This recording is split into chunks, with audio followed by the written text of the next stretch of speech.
What's up YouTube? What's up everyone? Right, we're back from our trip. Basically going to get stuck into clearing out the shed, trying to make some space so I can get some work done on the Suzuki.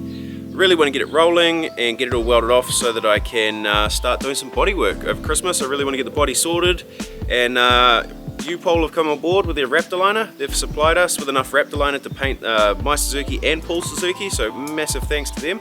Really looking forward to that.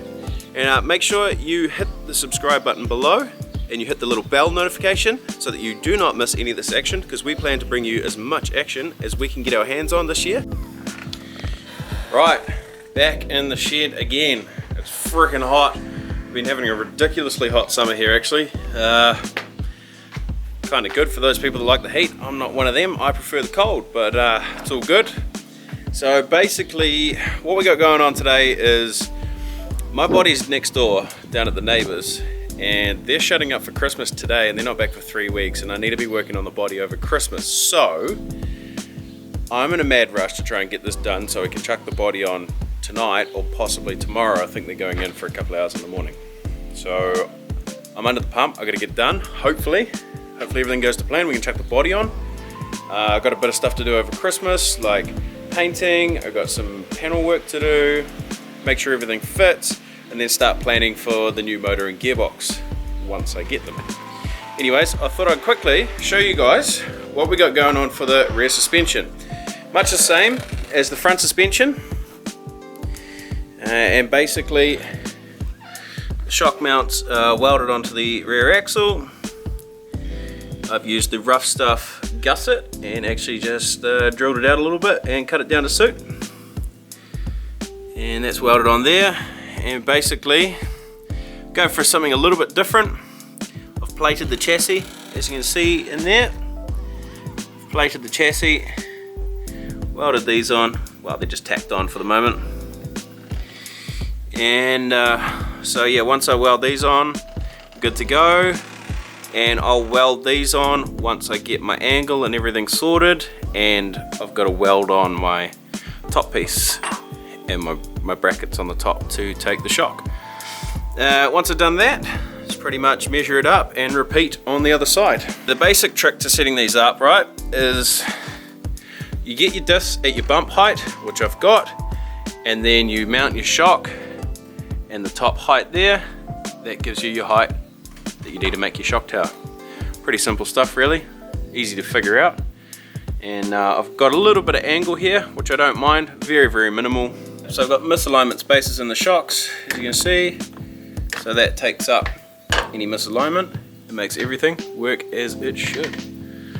Right, so I'm going to get stuck into doing this. Now that you guys have seen a little bit of the rear end, obviously we've got the front end with the 3-link, and I've already mounted all these shocks, so they're done, and we've got the 3-link there. So that's all worked out quite well. That side's ready to put a wheel on. I've rebuilt the front end obviously with the chromollies, as you guys would have seen. So now it's just for the rear end. And massive thanks to Warren at Full Drive Bits. Saved my ass. You know how we had our short chromollies from Trail Gear? Well, Warren happens to be a Trail Gear dealer, and he sorted me out the right length. He swapped them over for me because he's a legend. So we can continue, and now we can put the chromollies in the rear, and then we're gonna have one pretty bulletproof set of diffs. Looking forward to it. Anyways, time to do some work.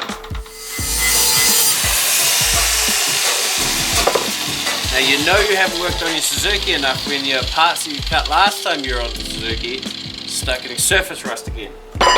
Damn it.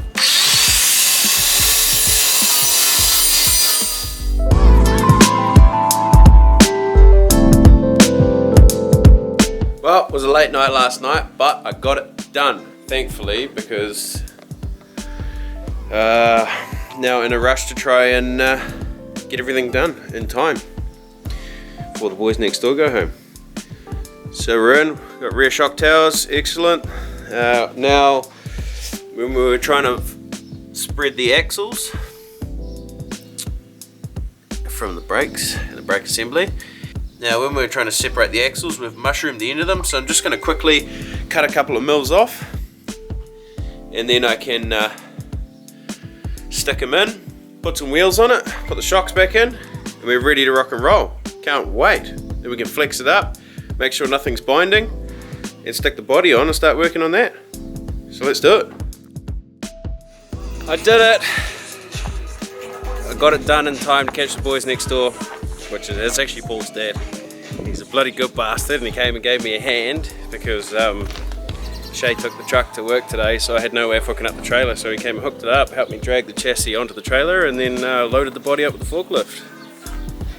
Yeah, boy. Body's on. I've got a lot. I mean, the body needs to go forward heaps. I need to cut all the wheel arches out, etc. But that was kind of my plan for Christmas, New Year's break. Just get stuck into it, start cutting out. Obviously we've got to cut all of these out. And yeah, stoked, absolutely stoked. Rolled it out of the garage, finally, and the body's on. Starting to feel like progress. Well, couldn't help myself. Was going to wait for a bit, maybe another day. Let's just get it done. Grinder out. I've got to cut the wheel arches out, obviously, which I've done, and I've probably got to cut a section of that out as well, because this body needs to go forward quite a bit to allow for the new shock towers. So I'll redesign that floor a little bit. Nothing crazy. I don't really like panel work, so I'm going to empty all the crap out and whip the other side off, and then she's ready to push forward and sit down in the right spot in the chassis, and then I can start marking out where I'm going to cut on the outside to accommodate for the new wheelbase and new tyre size. Loving it. I did a thing. Unfortunately I didn't film the start of it because I just wanted to get stuck into it and the camera was flat. Check this out. I don't know, I just grabbed the little spinny thing and all of a sudden it just fell off. Found quite a bit of rust. So probably perfect body for what we wanted to do, really. Had to unfortunately cut into the sill a bit because it was all rusty in there. But yeah, body work has begun. Stoked. And I'm probably going to cut it through the door here, and then I'll move this hinge up to here somewhere along with that one, so we have it there maybe, and try and keep it as a functioning rear door. For the windows, not sure what I'm going to do there yet, but I'm thinking about having the windows open out this way, so it doesn't matter if you're in a deep hole or anything, you can always get access to it, and then just have the recovery gear sitting on the inside here. We'll see, that's a long way down the track yet. Yeah, I made a plywood tyre. It's pretty good, should get some good Ks out of it. Now I made that so that I could mark the body, get the body all sorted, mark out my lines, I knew where my tyres are going to be, etc.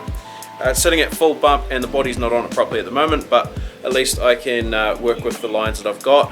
And I've been doing a bit of research online, seeing what other people are doing, trying not to copy, and just kind of trying to do my own thing. So I think it turned out alright. Still got to do the other side, much the same, mark it out, chop it. When it falls out, it falls out. Very basic. Then once I've done that, hopefully we can try and get the body sitting where we want it, and then we can start filling in the holes that I've made, which should be a bit of fun.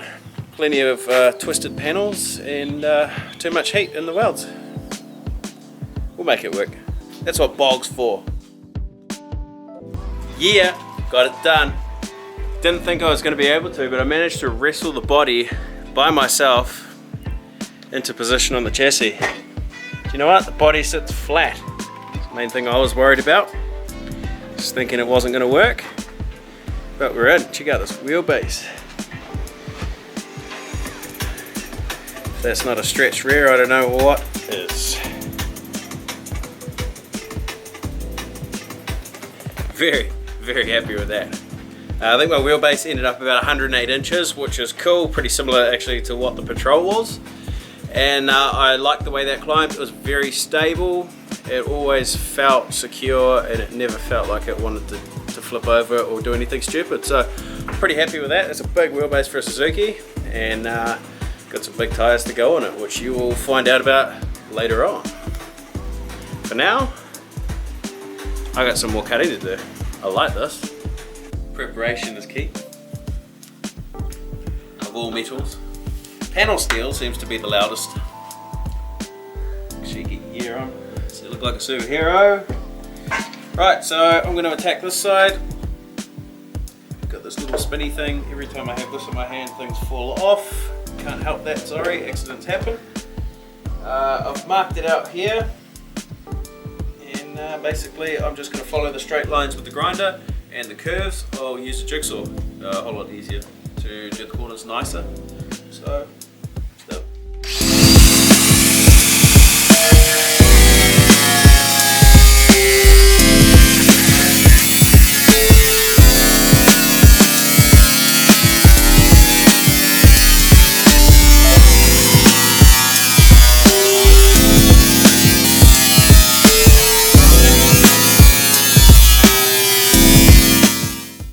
My quality wood bit, metal.